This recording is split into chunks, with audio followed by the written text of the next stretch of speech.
Welcome back into Exit 99 Sports. As always, I'm Caleb Deloach, joined by Cody Hinkebine, and it's not technically all the way done, but Cody, we can pretty much put a bow on the basketball season here, especially in Southeast Missouri, as all of our teams are now done with for the season. Yeah, had some small schools with some pretty good success. We'll wrap that up today, but some larger schools that almost made it there, but all in all, pretty good season here in Southeast Missouri. Yeah, fun season of basketball coming to a close at time of filming. When this comes out, we'll pretty much just have the Final Four and 4, 5, and 6 left to go. But yeah, like you said, we're pretty much done. Southeast Missouri teams, unless you want to count Doniphan girls, are still technically playing. They'll be in the Final Four, but yeah, it's been a fun season to cover, fun season to talk about. You know, Cody and I do the radio for Jackson boys. That was a fun season, and yeah, it's all coming to a close now, and you know, it's kind of sad. Basketball season's always the best. It's always my favorite. A lot of action, a lot of games every single night, but yeah, it's a lot of games to cover here. To wrap things up, like I kind of alluded to, classes 1, 2, and 3 are completely done with basketball. All the championship games are over with now, boys and girls, and some, success, Cody, for some of the smaller Southeast Missouri schools. Yeah, had a couple teams reach the Final Four. I don't think anybody won it, but had some pretty good games there, and definitely some outstanding players with some good success. Yeah, and we can start by doing that. We can wrap up here with the classes 1, 2, and 3. I'll start on the girls' side, a team that did beat, the best SEMO representative there in Class 1 for girls, Chadwick. They knocked off Delta in sectionals down here at Delta, and they went on to win the state title. They won that 44-43 over Northeast High School. And in Class 2, we did have a Southeast-ish Missouri representative from Perryville, St. Vincent girls. Made a nice run, had a great season as well. Cody, they had a fantastic season. They played a lot of big schools, good teams. They beat Jackson. That was Jackson girls' lone loss in the regular season. And then, they showed pretty well there in the Final Four. Made some noise. Yeah, under 500 last year. We kind of know why. They improved a lot this year, make a run all the way to the Final Four. And Tipton, they're in the semifinals. They actually started kind of slow. I mean, they got down 19-8 there in the second quarter. Kind of a turning point in that game. Slotzhauer, the best player for Tipton, averaging 20 points a game. She comes down, commits a charge, picks up her third foul. We go down on the other end, and she picked up her fourth foul there in the second quarter. So Tipton's best player checks out, 4 fouls. St. Vincent kind of cuts it, and then completed the comeback, and Slotzhauer came back in the game. Rubel kind of dominates, multiple and ones. Their player ends up fouling out, 2:50 to go. St. Vincent knocking down their free throws, completes it. Kate Rubel, 25 points in that one. Huge Final Four. Huge game for her. Adams added 15, so combine them two together for 40 points, and St. Vincent advanced to the state championship game. Yeah, the pressure defense there really helped out a lot. They forced 22 turnovers in that game alone, so the defense was really good throughout that ball game. And then, in the championship, they did match up with a good Skyline team, lost 53-45. Skyline is, kind of one of those absolute powerhouse teams here in girls basketball. They've gone, that's now 2 in a row state titles for them. I think they matched or broke the public school record for girls. I think beating Scott County Central with 8 now state titles in their history. So they're a team that they are used to being there. They're used to playing these big games. And just too much Skyline in that one. And it was, once again, somebody we mentioned earlier, I said had a huge entire Final Four. Kate Rubel, she had 22 in that ball game. She played very, very well. She was pretty much the offense early in the ball game, scoring just about every possession, it felt like, the first 3 to 5 minutes, but then the tide just kind of turned. Not enough help around her. As like I said, Skyline, they've been there, they knew how to play in the big environment, and they came up with that win. Yeah, you mentioned Kate had 47 points in 2 games, so very good 2 games for her at the state championships. Yeah, and, they're not a team we can talk about a lot. They're not around here per se. They're not in Cape County, but they bring back 4 to 5 starters. There's a good chance that they are back in Columbia next season, in my opinion. For sure. Then in Class 3 for girls, we did have another a little bit further south in the Boot Heel representative, Portageville. They really ran through the first couple rounds of playoffs, and then in the Final Four, they ran into a very good Principia team, lost 61-29 there, and then they did also drop a third-place game to Lone Jack, 48-39. So season coming to a close for Portageville, but a very good year. They finished with 24 wins. Nice team. They had a great season. Only one senior on the roster, Janiah Smith, obviously a fantastic player. I believe she was their conference player of the year. Only one senior there as well. A lot of juniors, a lot of sophomores. So we could be seeing Portageville, same thing, back in the Final Four next season. And then you can flip over to the boys' side. Same thing in Class 1. No Southeast Missouri representative in Columbia. The team from Southeast Missouri, Risco, they lost to Chadwick in the quarterfinals, and last time I said, it felt like that was the state title game. It went to overtime. Chadwick won 64-60, and kind of proved out that way, Cody. Chadwick just ran through the Final Four. Yeah, overtime game against Risco back on the 7th. As you alluded to, that was going to be a great game. We knew it going in. We definitely knew it coming out, and Chadwick, 19-point state championship victory. Yeah, very easy for Chadwick. Another back-to-back state champion team there. They won last year, so. In Class 2, we did have another Southeast Missouri team, Puxico. The Indians, awesome season, played great, a credible defensive team. Ran into a Canton team that just was too big. That was kind of a theme in Class 2 and 3 for Southeast Missouri boys teams. Canton has a very, very big starting lineup. Puxico, I don't know what it says on the actual roster. Nobody over 6'3", 6'4". And Canton had, 6'8" center that really just kind of dominated the paint. A couple other 6'4" guys. Made stuff difficult inside. And they got the win over Puxico 65-50, which was disappointing because a lot of people I know wanted to see Puxico play Eugene, who did win over Canton by 11. A lot of people thought that'd be a good game. But did not materialize. But Puxico, they bounced back. They blew out Lincoln 61-38 in that ball game. Landon Burchard controlled the game from the point guard position. He dominated throughout. And Puxico, a good season, 28-4, first time in the Final Fours since 1953, I think is what I said last time we were on here. So awesome year for them, 28 wins in a season. And, they are going to have some losses, but they are a team that's going to have a good team coming back next season. It might not end in Columbia, as I do have 5 seniors, a lot of good players. But, they have some guys coming back next year, Hancock, Long. They do have Burchard back. So it could be a good team. I expect them to kind of make some noise as well. I'm not sure what everybody else down in the Boot Heel has back in Class 2. There was a lot of really good teams in the Boot Heel this year. So it'll be competitive, though, once again. And Puxico will be definitely up there, and in the Stoddard County, very competitive as well. Then in Class 3, Cody, we had the Woodland Cardinals, a team that had never even won a district title. They made it to the Final Four. How did they do? I know they ran into a very good Principia team once they got there. Yeah, and we kind of knew Principia was kind of ahead above everybody else. We knew it was going to be tough. Woodland drops that semifinal by 35, 85-50. Just way too much size from Principia, forcing Woodland into bad shots. Kind of some unforced turnovers there for Woodland. Just didn't play well. We knew Principia would speed them up.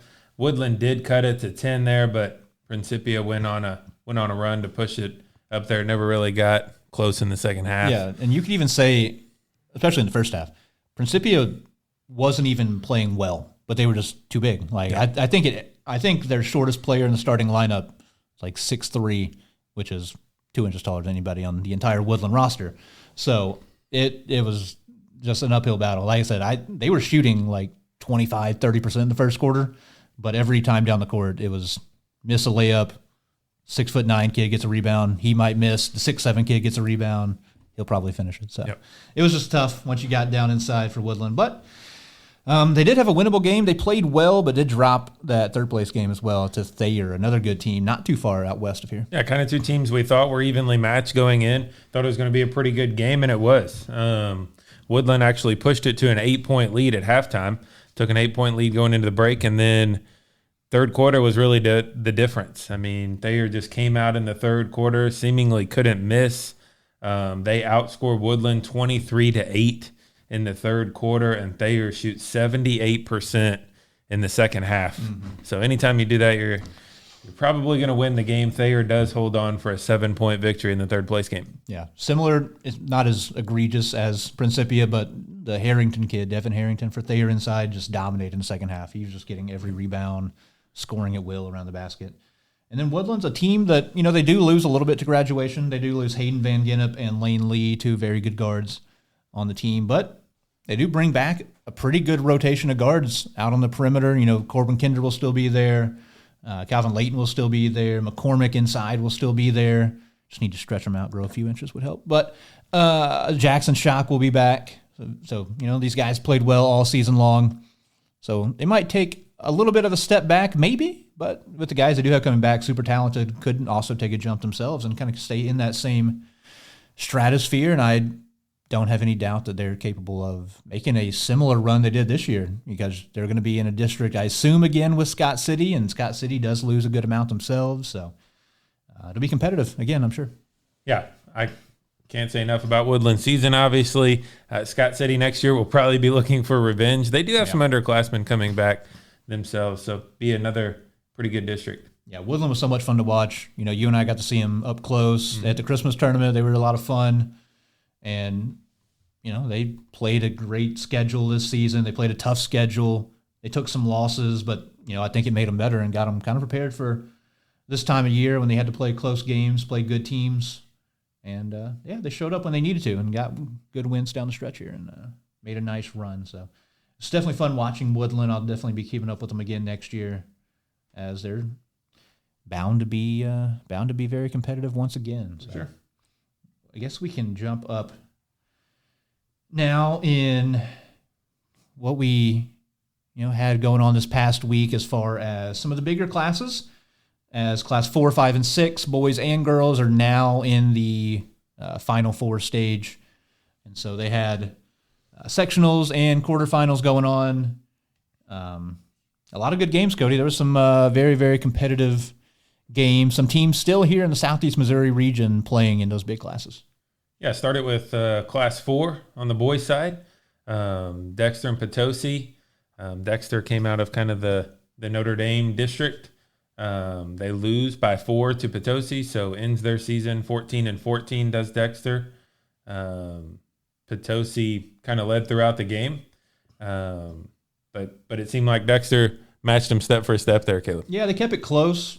It was Potosi would go on, they would jump up by 12, and it's like, oh no, they're about to put it away. But no, Dexter always had a run in them, bring it back to that 2 to 4 point game. They could just never kind of get over the hump and maybe take a 4 6 point lead. It was a home game. It was a pretty packed house over there at Dexter. I thought they had a good shot, and that Potosi team, won by 4 against Dexter, and now that Potosi team is in the Final Four. They knocked off Clayton in the next round. They're playing really well, so it kind of shows you how good Dexter was playing. They're a team you can never count out. Like you said, finished 14-14. They obviously play a tough schedule where they play these good Stoddard County teams like Woodland and Puxico. Then they also go over and play all the SEMO conference teams where they took a lot of their losses.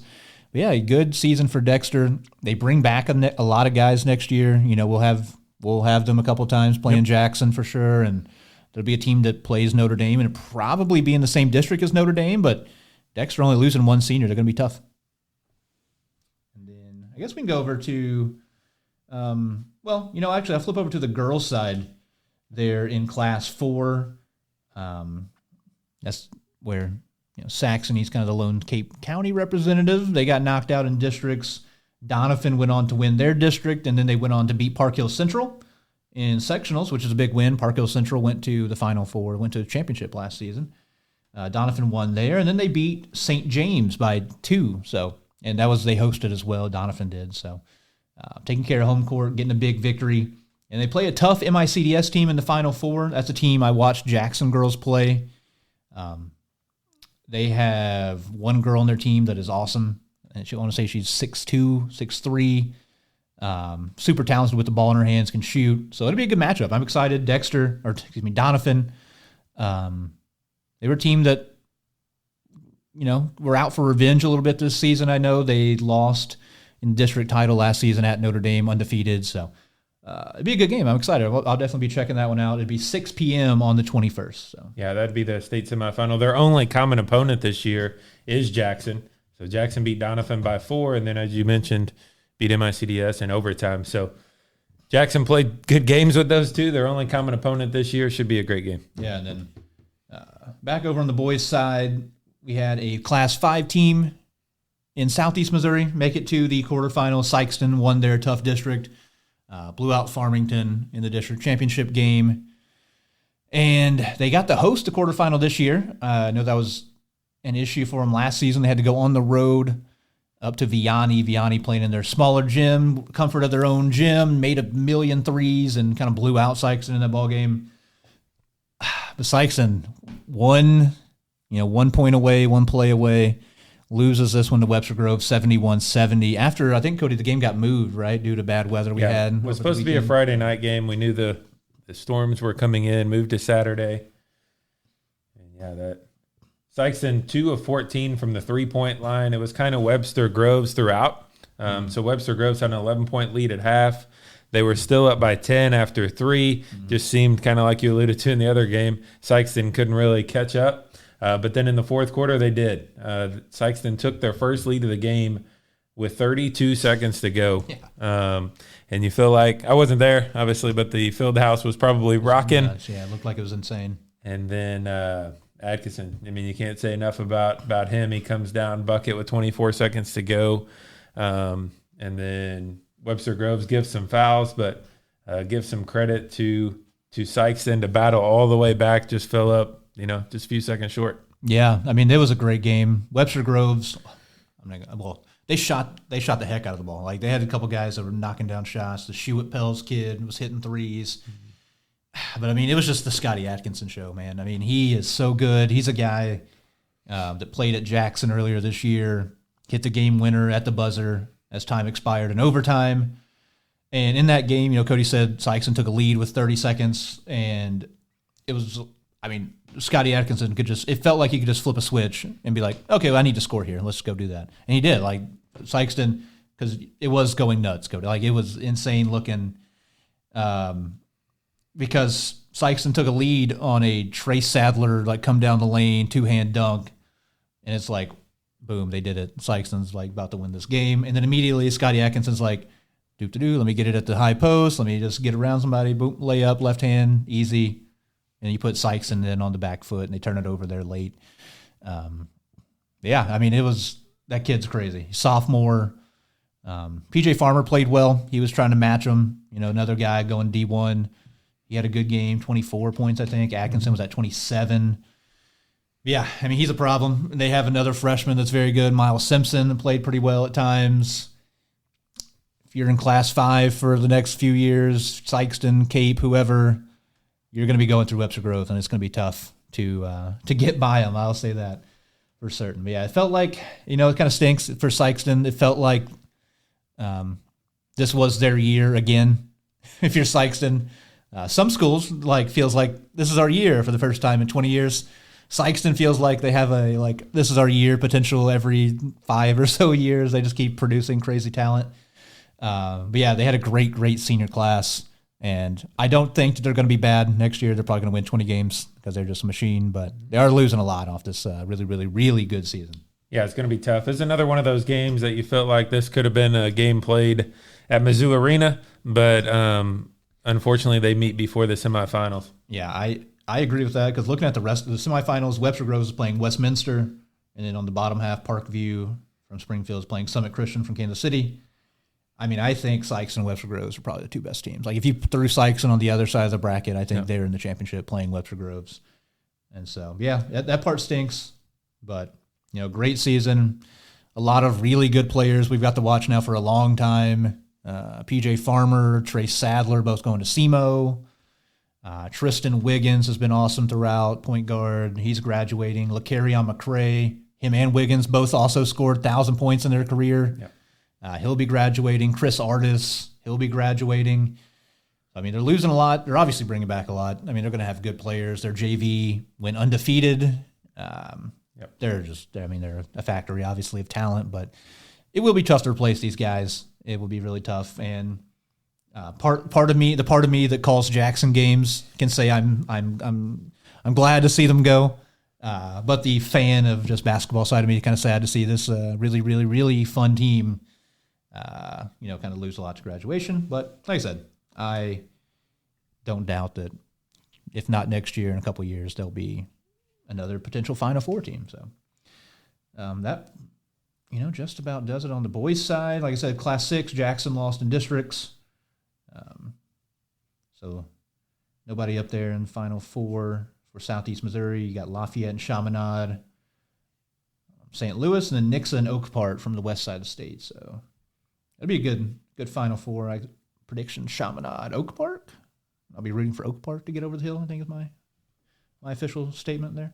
But yeah, then we had a girls' game that took place of Jackson and Jorge Zoo over in Class 6, meeting in the district championship there. And, it was a great run by the Indians girls. It was a lot of fun, very fun season. But they come up short there at Lindbergh, Cody, against Jorge Zoo, and just a tough ball game. Yeah, we knew it was going to be double overtime the first time they met, just a few weeks prior, up there at their place. And this one, we'll just blame it on the 5:30 tip in St. Louis, kind of like we did for the boys' game. Thank you, Misha, for the 5:30 game. But a little bit of a slow start. Jackson just struggled to hit the open shots, and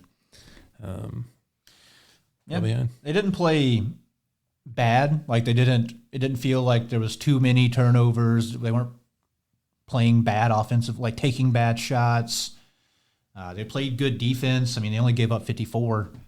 The ball just was not falling. That's going to happen in games. Shots just don't go in. They had open looks. They had looks that usually go in, and they didn't. But it just sucks a lot whenever it happens in a win-or-go-home situation. And you're playing a good team in Jorge Zoo. It went to double overtime, like you said earlier in the year. So you knew it was going to be a good competitive game. Jackson just came up a bit short. Jorge Zoo played well. They did everything they needed to do on their end to kind of control it, it felt like, throughout. The first matchup, they were turning it over like crazy, especially in the second half. They really controlled the pace of the game. They did not let it get too up and down where Jackson's more comfortable, even if they're not making things. If Jackson gets sped up, they're probably going to play a little bit better. Jorge Zoo kept it a little bit slower. They kept Jackson out of transition enough to make things difficult. And then, the one stat that stood out to me in the first matchup, Jorge Zoo was terrible at the free throw line. They went 12 of 32 and lost a game by 3, I think, in that first matchup. This time they did not. They went 14 to 17, and that's how you win playoff games, how you win close games, shoot well at the free throw line. They don't win every game, but they do win the close ones. So, that pretty much does it for teams here in Southeast Missouri. So as far as the games go, that's it. And you kind of transition. I'll just go straight into the transition there of wrapping up some seasons for teams. For that Jackson girls team, 25-2. I mean, insane year. That is as good of a season as Jackson's had, record-wise in my personal memory. They haven't been to the Final Four since 2003. And that is win-loss-wise as good as it gets. 25 wins since the Misha website started, collecting records in 08 or 09. They won 24 a few years ago, so 25 this year hits a high water mark. It was a fun season. They played really, really good teams all year long. A lot of very fun games. Like I said, a lot of state-ranked teams. They beat Principia, who was in the Final Four. Yep. They beat MICDS, that's in the Final Four. They beat Jorge Zoo earlier in the season at Jorge Zoo, who's now in the Final Four. A lot of good teams they played. Their only loss in the regular season was to St. Vincent, who got second in Class 2. So, they had a very fun year, start to finish, won the SEMO conference, went up and won the Lindbergh tournament against very good teams. And, just came up, just maybe a couple plays here or there short in districts. But not something you can hang your head about. A lot of girls who had very good seasons, very good careers at Jackson going to be graduating. You had 4 seniors, Emmy Gross, Lily Cole, Cameron Alsdorf, Addison Criddle, all very important parts of the team. All girls that did get good amounts of playing time in big ball games are all going to be moving on. So that's going to be tough to replace. Cameron Alsdorf hit 1,000 points earlier this season, or just a couple weeks ago, I guess, in this season. So she's been an awesome player. And somebody I really, commend for how she played this season. It was, you could say last season, like it was her team last season. She averaged, I think, like 15 points a game. Great all-around player. But then this year, she had a lot more help, you could say. She had a very talented young group of girls come up, like Kate Deck, Addison Henderson, Lauren Dory, all these girls making their varsity debuts. And her ability to kind of be the leader out there on the court, but then also, be humble enough, I guess you could say, to defer at times to those girls and trust them to make plays, even though, they're 14, 15 years old. It was a great season for her. It was a lot of fun watching her play. She had crazy games. She put up a monster performance against Hazelwood West there late in the season, played well against Notre Dame late in the season. It was a good leader, then same thing, like I said, a good senior group. Addison Criddle, Lily Cole, Emmy Gross all come off the bench and were phenomenal defenders on that second unit. That's where this Jackson team kind of leaned on, was their pressure defense. Those 3 could press full court, but then also they played phenomenal half-court defense. They could score when the ball was thrown into them. So a really, really good group of girls, Cody. But if you want to look ahead, another good group still going to be sticking around for Jackson next year. Going to have a great team next year. You mentioned they do lose the 4 seniors. But great group coming back. And then you always kind of transition. We usually flip over to the JV. Well, girls JV 22-0. So they do have a lot of people. Freshmen, sophomores coming up also. Yeah, very talented team. Going to be still, you could say young, because the age distribution on the roster is kind of weird compared to most teams. So 4 seniors graduating. They have 2 juniors on the team, Jayla Smith, Lily Watkins. Lily going to be a starter coming back next season. Rachel Berger, the lone sophomore on the varsity roster this year. And then they had, I mentioned Deck, Dory, Henderson, and Reagan Gwynn on the roster here for varsity. So there'll be a lot of girls on the JV moving up, getting opportunity. Some girls that played really, really well. I like this season. I've, seen them play, working at the Sportsplex for several years. I've seen a lot of these girls play for a long time, and so they're very, very talented. And, this young group for Jackson, I think, is very, very good, very, very poised to continue this run, I think. I think this is a team that is capable of getting back to this spot and potentially, hopefully, in my case, hopefully, get over the hump this time next season and, knock off Corey Zoo. Corey Zoo's kind of the team to beat there in the district. They've won, I don't remember what the stat was. I saw like 5 of 7 district titles there. So they're a very big force. So you just got to hope that Jackson can maybe get over the hump there and, break through. Yeah, they do already have on Misha next season's schedule. So you see they're going to play all those teams, Doniphan, Principia, Corjesu. They're playing the Lindbergh Invitational. So a lot of the same teams they'll play next year. Yeah. Also, I guess the only interesting note, they're playing in something shootout beginning of the year in Farmington, so a little bit closer. It's nice. Always good. Always good to play close. Great year for them, and very, very fun team to watch. Very excited to see how they progress going into next year. So, I guess we could just flip over to the boys' side, Cody, and talk about the season Jackson had. And 21-7, in my opinion, kind of outpaced my expectations before the season. I did, just out of, fun, boredom, pick how I thought Jackson would do this year. I think I had them winning 17 games. So, they outpaced whatever I even thought. And I didn't know. I didn't know what to coming into this season. They brought back Cole Deck as a lone starter. They had guys like Colton Toma, who played some here on varsity last season. He was the backup point guard. You had, Braden Thompson, who played a little bit here and there. Austin Criddle, who hadn't had a big opportunity. Lee Ivy hadn't really had a big opportunity yet on varsity. So there was a lot of guys that were honestly unknowns, Cody, in my opinion, that stepped up this season and played really, really well and led them to 21 wins. No small accomplishment. Yeah, we knew that Cole was going to be their leading scorer. I mean, I remember talking the first couple of games, we were going to see who would support him on the offensive side.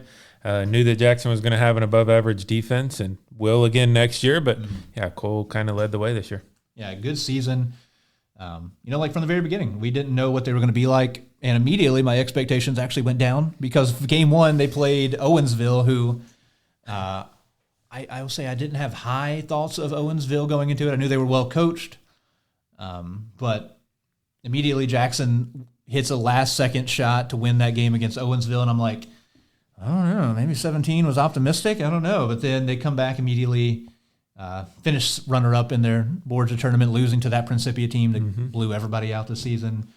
Then they continue to play well. They won, or they got third in SEMO conference.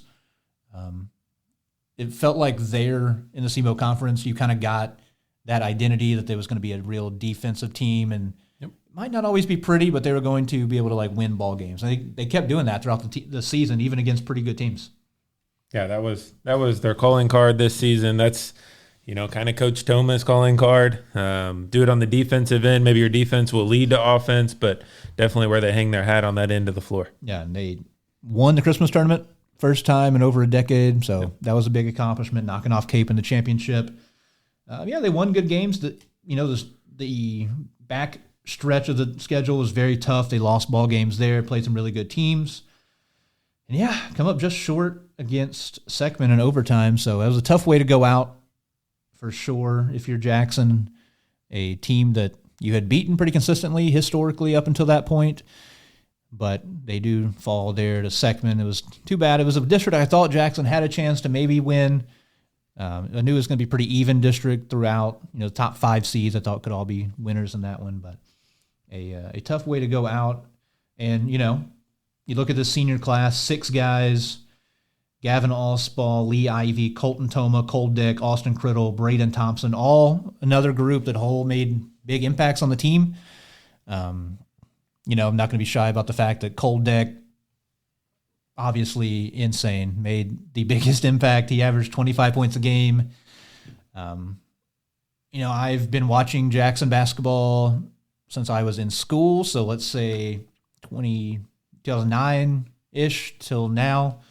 I've seen most every game. I've seen games every season, seen all the players, know all the best players during that time period, and Cole Dick is going to go down as one of those guys. He's going to be somebody you talk about in 20 years of, this guy is one of the best to do it. If you're drafting all-time Jackson teams of the last 20 years, Cole Dick's going to be one of those guys. He finished over 1,000 points. I want to say somewhere in 1,200 range. So his individual scoring season this year is going to rank up there in the all-time marks. And just an awesome, awesome season, awesome career from him. And then the other guys, like I said, stepped up and they played really, really well. And Jackson's going to miss him for sure next year. Yeah, Cole, just a guy when you needed a bucket, you felt like he was there. He would come through, had a lot of games this season when he put his head down. He just took over the game, and you like to see that, especially out of scores. And then, they're losing a lot. You talk about height, a couple of 6'4" guys that kind of led the rebounding stats, and Thompson there, Ivy. So Colton Toma obviously handled the point most of the season. So, you're losing a lot with those 6 seniors. Yeah, but a good group coming back, though. I'm it's a lot to lose. It's going to be a lot of scoring, a lot of size to lose. But I'm still optimistic about next season. There are guys who have impressed me. Jory Toma really stepped up, played really well this season as kind of in the number 2 role, especially the back half of the season. He led them in scoring in that final game against Seckman, hit one of the biggest shots of the year in that game as well. And, you got to mention this, the lone freshman on the team, John Ernst, Cody. I'm pretty optimistic going forward, especially, when you have a pretty good base, I think, of young guys to build around. When you talk about 3 of your best defenders on the team being Jory Toma, Blaine Reagan, and Ernst, those 3, sophomore, freshman. So they're all coming back for 2 more years. Yeah, so it'll be an exciting group. Definitely be a team to watch. And we'll move, talk about Cape Central. We mentioned, Cody and I talked about, they're in districts. They didn't get far, you can say. They lost in the semifinals. But they had one of the biggest upsets of the year as a 7 seed, beating Festus there in the first round at their home court. So that was a cool moment. They nearly knocked off Farmington. It was a good game throughout there. And it was an impressive effort. I was impressed with how Cape finished the season. They were an experienced team, a team with a new coach, and a coach who, before the season, even admitted this is going to be a rebuilding year. There's no expectations.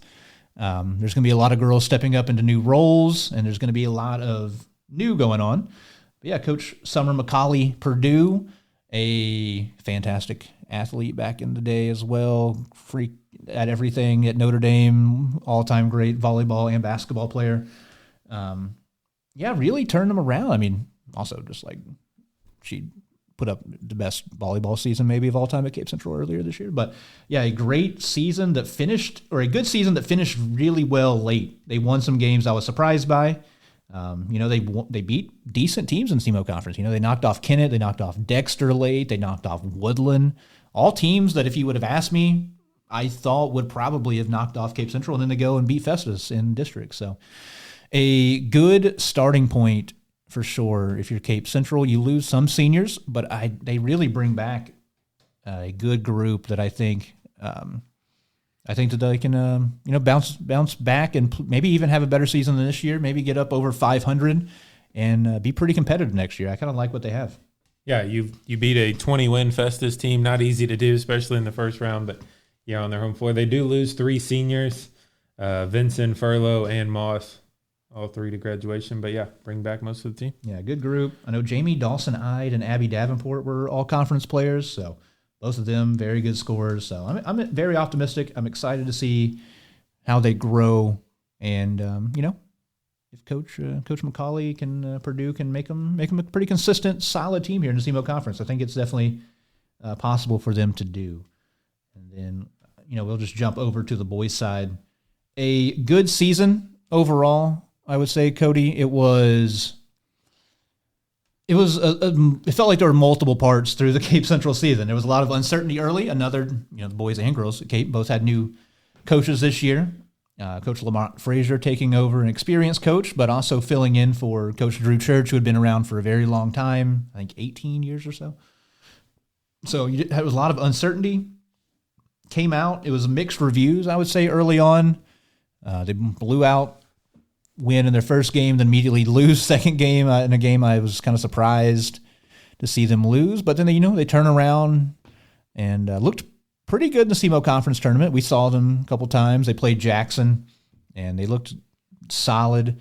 It was a team that lost a ton from last season, but overall, Cody, I thought the pieces they had, they used well and played pretty good throughout the season. Yeah, they started 4-1. We knew that SEMO conference championship against Sykeston would be tough for them, and then they drop a game at Farmington by 10. But that's tough playing at Farmington early in the season.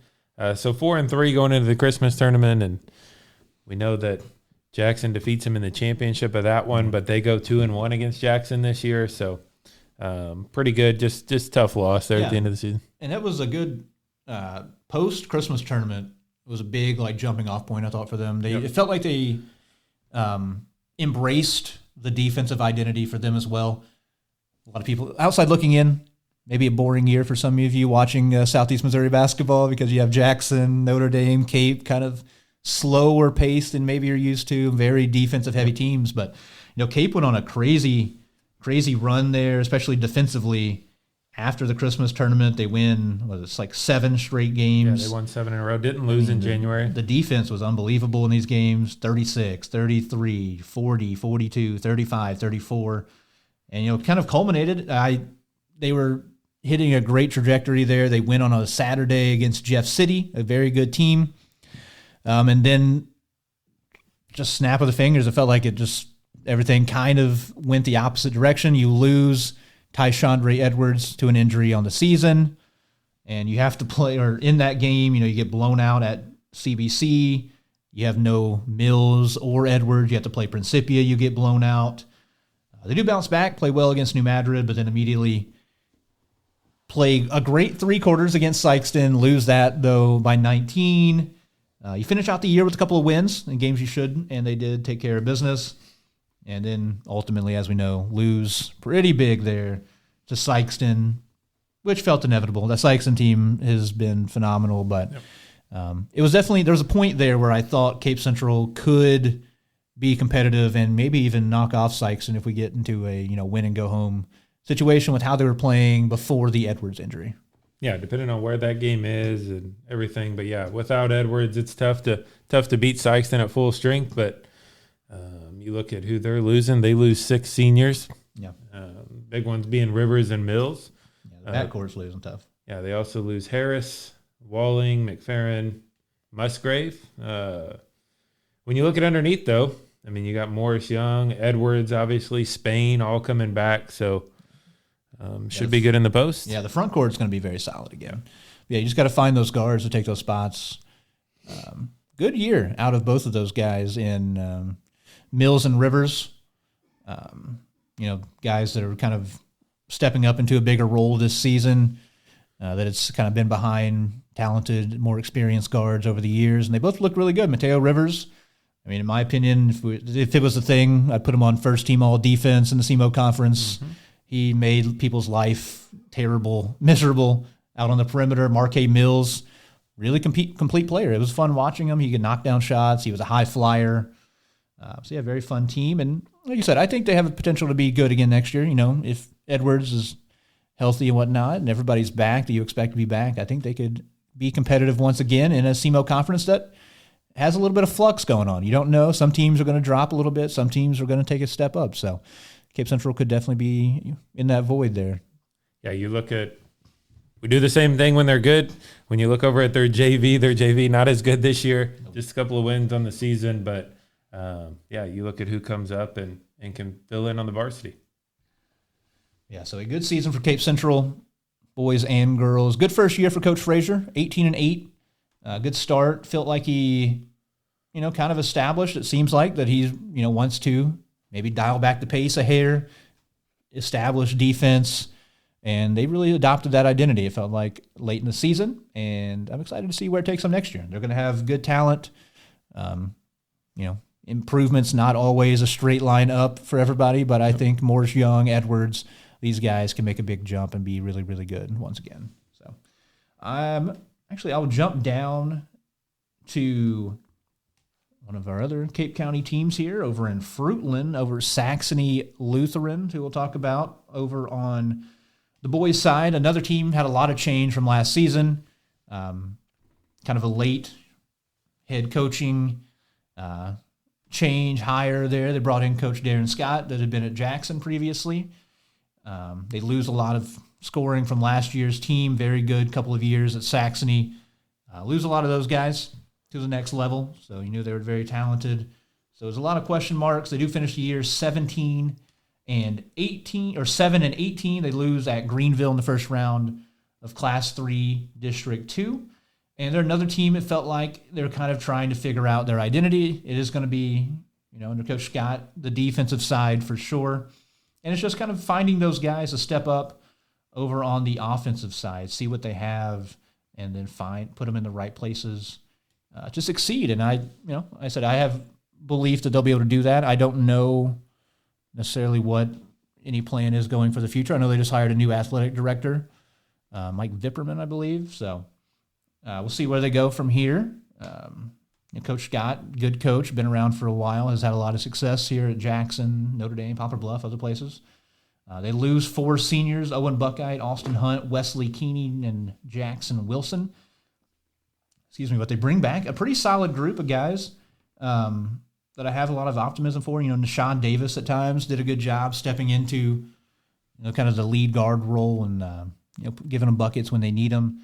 So, yeah, I'm interested to see how they progress and how some of the younger guys move up. They have a big roster of guys, a lot of young guys on the team, a lot of young guys on JV, freshmen.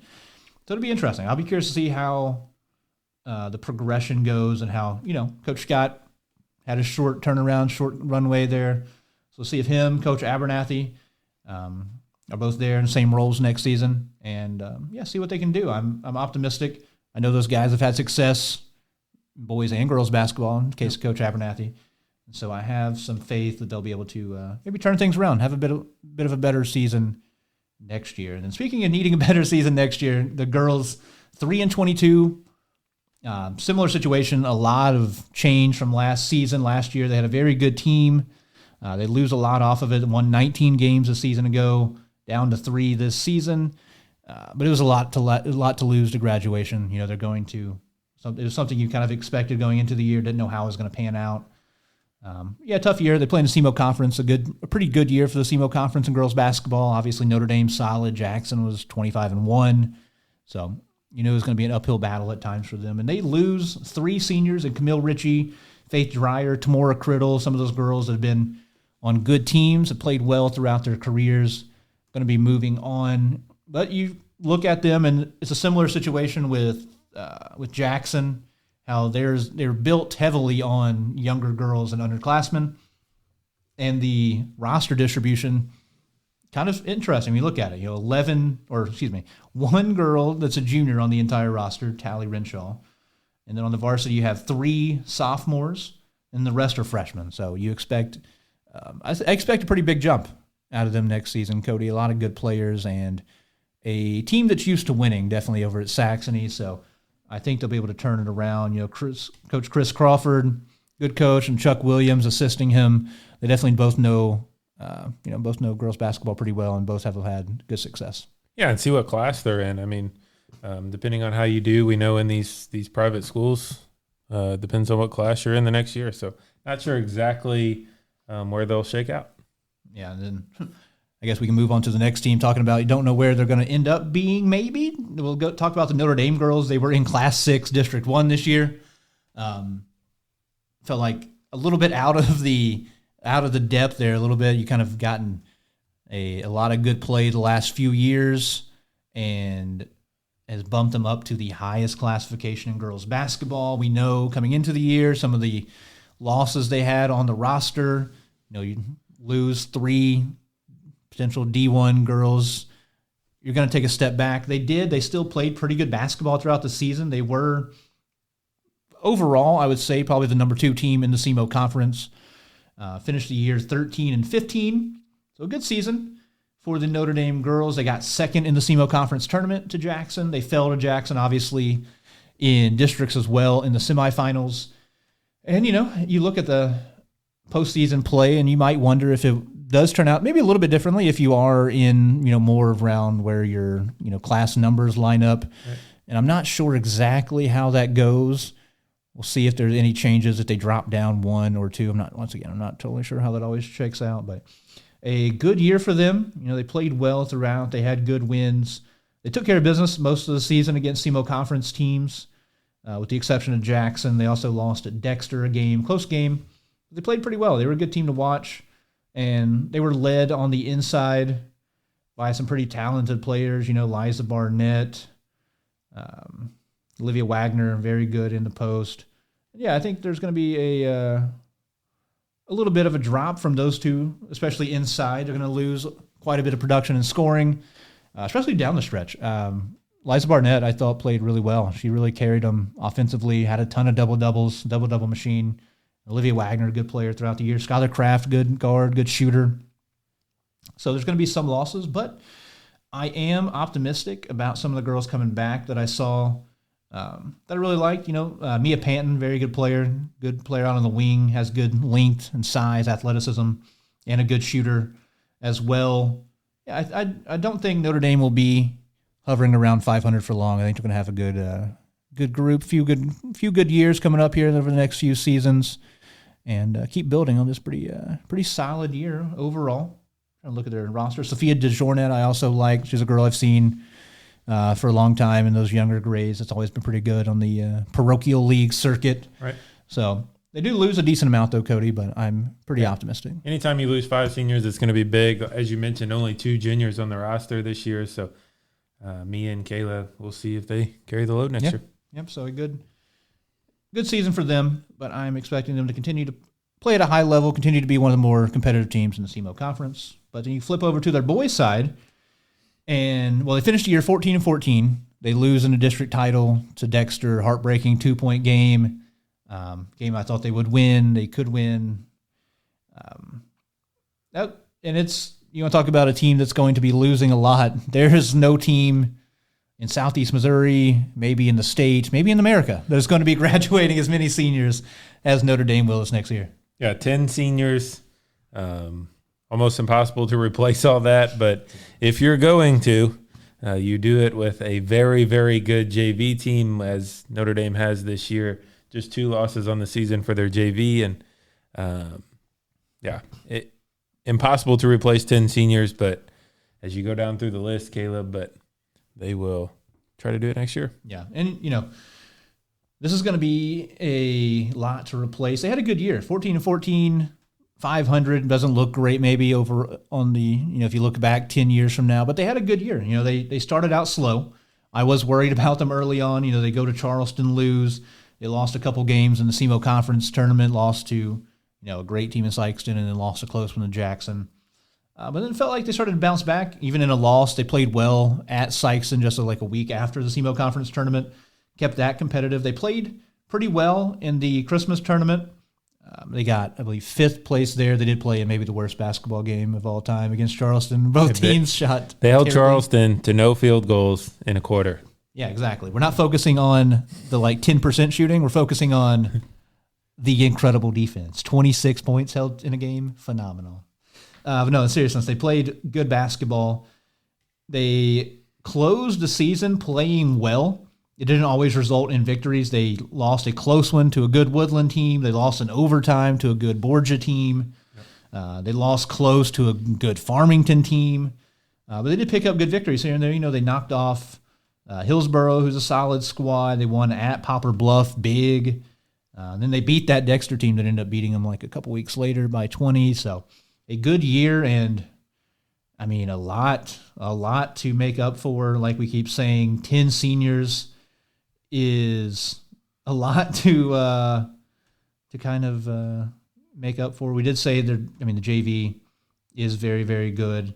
I am optimistic about where they could be at next season, but you just kind of look at the guys they are losing at the top 2. You could point out immediately Colton Johnson, Brett Dohan, both 1,000 point scorers. A guy, Colton Johnson, who's the all-time leader in threes made for a career season, single game, and then Dohan, a top 10 scorer all-time in school history. Both guys that have been playing a lot of games on varsity for a very long time, and it's going to be tough to replace all that scoring, all that leadership, and then when you have 10 seniors, they do make up the bulk of the lineup, so you're losing your starting point guard in Londaway, good defender, Trenton Schumacher. A lot, Cody. They're losing a lot off this team. Hunter Bonham, a guy who plays bigger maybe than what he is. About 5'11", I think, playing like power forward for most of the years. So, it's going to be a lot. I'm optimistic, like you said, but, losing 10 seniors is nothing to shrug off for sure. Yeah, you're going to lose 95% of your scoring. For sure. Hudson Dennis, probably the main player that comes back for them, but pretty good JV squad. Yeah, I'll be interested to see what they look like. I do like you said, Hudson Dennis, good player inside, good post player, big build, very good athlete. I expect he is going to be the starting center next season. I liked Devin Dannemuller, another sophomore. He's good around the bucket. He's got a lot of post moves, big build as well.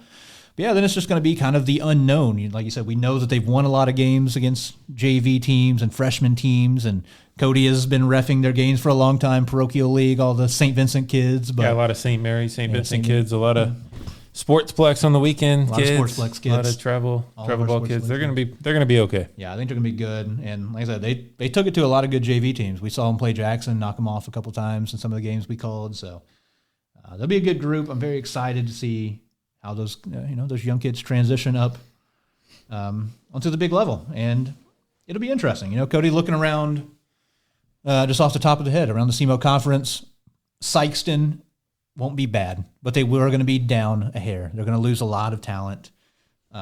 New Madrid losing some guys inside, but also have a pretty good young group. Yep. Charleston's a team that's bringing a lot back. They're going to lose Deshaun Henderson, the big guy inside, but their team I expect to be a lot better as well. So it's going to be interesting. A lot of teams going to have a lot of new faces and a lot of change going on, I think, in the SEMO conference. Yeah, Jackson, Cape, Sykeston, Notre Dame, all gonna probably compete for it. But as you mentioned, Charleston, some of the teams that we thought were down in the SEMO conference, Dexter being one of those that ended up having a really good year. Yeah. So, yeah, it should be interesting. Yeah, you never know. Players move, things like that happen too, so you never know. You can't account for that until later on. But it'd be exciting. And, it was a fun year overall here in basketball. A lot of good games. Cody and I called a lot of good games, a lot of fun games over on the Jackson side. We saw some good ones from, Cape, Notre Dame, Sykeston obviously was always entertaining to watch. It was a good year, a lot of fun games, and a lot of good small schools as well. That was kind of maybe the story of the season. It's kind of how those small schools plays, I'd say. Yeah, kind of around our surrounding area, the Woodlands, the Scott Cities. I mean, you had some really good basketball immediately around Cape County also. Yeah, that is a good thing about Southeast Missouri. It's always a basketball region. Teams have football, but it just feels like everybody counts down the days until basketball gets here. And then, now we're just about ready to turn the page here. Cody, get started on some of those spring sports coming up. Before you know it, look at the calendar. It's March 16th at time of recording. We're less than a week away, I think, from spring sports getting kicked off here. Yeah, Jackson baseball, always a big deal in our area. A lot of players moved on to the collegiate level, already making a noise, making an impact with their teams. But, yeah, only about a week away from baseball. Yeah, it'll be a good baseball season. Cody and I I guess we can talk about what we're kind of looking forward to doing. We'll definitely be covering baseball and spring sports. I'll tell you right now, I might be the only person in Southeast Missouri, but I do love track and field. Just as a fan, people are like, "Oh, Caleb, what do you do when you're rocking the baby to sleep at 1:00 in the morning?" This Saturday, I was watching the NCAA indoor track and field meet, so kind of a sicko for track and field. So I'll be keeping up with that for sure. Like you said, baseball is competitive. This is also a very good region for baseball. A lot of the small schools are very good. I'm not sure where to look at right now. I'll definitely be talking to people, the Scott Cities, the Chaffies, the Bell Cities, all kinds of people can show up and be really, really good. Oran's always good. We'll be, watching some Jackson, some Cape, some Notre Dame, some Saxon. You see how those teams kind of do, how they start out their years. And, not going to make any promises, but I do want to talk to some baseball people, some people that have their pulse or the finger on the pulse of baseball in the area. Definitely get them in here to kind of talk about what to expect this season and maybe talk about some of these games. And then also, admittedly, like I said, Cody and I won't be on the radio every game for Jackson baseball, so we might not see as much. So we'll bring in some guests here coming up soon. We've talked to Coach Brownsberger from Jackson, a guy Cody and I talk to after every game. We got to know well. Have him come on, wrap up the season. I'm hoping to have some other coaches maybe come wrap up basketball and eventually talk about what to expect next season in basketball. We'll get to football and kind of talk to some of those people. So that's kind of our game plan, I'd say, to get to talk to maybe some different people, get to hear other voices besides our own. Yeah, get through, like you mentioned, wrapping up a couple basketball, maybe some teams that had some success, and then, get into the spring sports and the warmer weather. Yeah, excited for that, excited for the warmer weather, for sure. It'll be fun. It'll be exciting. It's been a great time talking about basketball.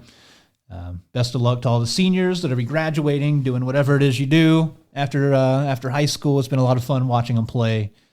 And Cody, it's been a good season. I'm pretty satisfied with some of the basketball we've seen. Yeah, pretty fun. Obviously, we get to watch a lot more than others and enjoy what we do. Yep, very fortunate. So, for Cody and myself, we appreciate all you guys listening, watching. Definitely make sure to like, subscribe, all those good things. We appreciate it, as always, interacting with us online. So keep that up, and we'll keep covering sports as best as we can here in the Cape Girardeau area. And we appreciate all of you that do watch and listen. So thank you guys, and we will catch you in the next one.